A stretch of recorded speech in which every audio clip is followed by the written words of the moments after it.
Shalom bien-aimé peuple de Dieu. Bienvenue sur notre plateforme de méditation intitulée Méditons ensemble. En ce jeudi 30 juin 2026, l'Éternel nous envoie méditer dans l'évangile de Jésus-Christ selon Saint Luc, chapitre 15, verset 7. Nous prions. Yahweh notre Seigneur, je te rends grâce pour ce jour merveilleux que tu nous attires dans ta présence à travers cette portion de tes saintes Écritures.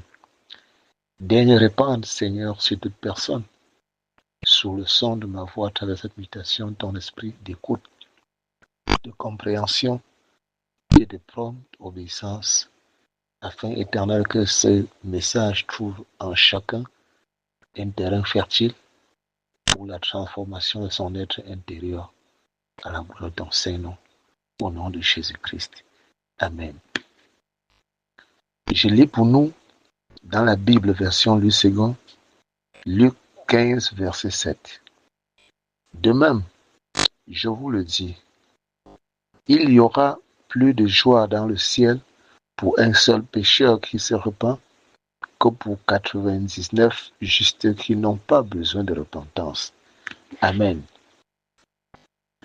Bien-aimé, cette déclaration du Seigneur Jésus-Christ vient à la suite de la parabole de la brebis égarée et retrouvée. Cette déclaration se rapporte aussi à la parabole de l'enfant prodigue et se présente comme une invitation à ses disciples de prêcher la repentance pour occasionner la joie dans le ciel. Nous devons savoir que le péché a séparé l'homme de son Créateur. Cependant, le Créateur reste toujours avec les bras ouverts pour recevoir toute personne qui prendrait conscience de sa situation et retournerait vers lui pour se réconcilier avec lui. Toutefois, qu'une personne prend conscience de sa situation, se repent et retourne vers son Créateur à l'image du fils prodigue qui est retourné vers son père et il a organisé un festin à son honneur. Son retour à son Créateur provoque de la joie dans le ciel. Mon frère, ma sœur, si tu pouvais avoir une idée de la taille de la joie que tu provoques au ciel lorsque tu amènes une âme à Christ, tu ne t'abstiendrais jamais de parler de Jésus-Christ autour de toi.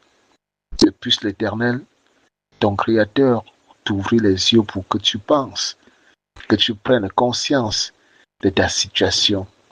Retourne à lui et sois un instrument puissant entre ses mains pour provoquer la joie dans le ciel.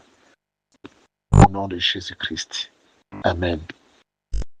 Bien-aimé, si c'est la première fois que tu nous rejoins sur cette plateforme de méditation, n'oublie pas de t'y abonner.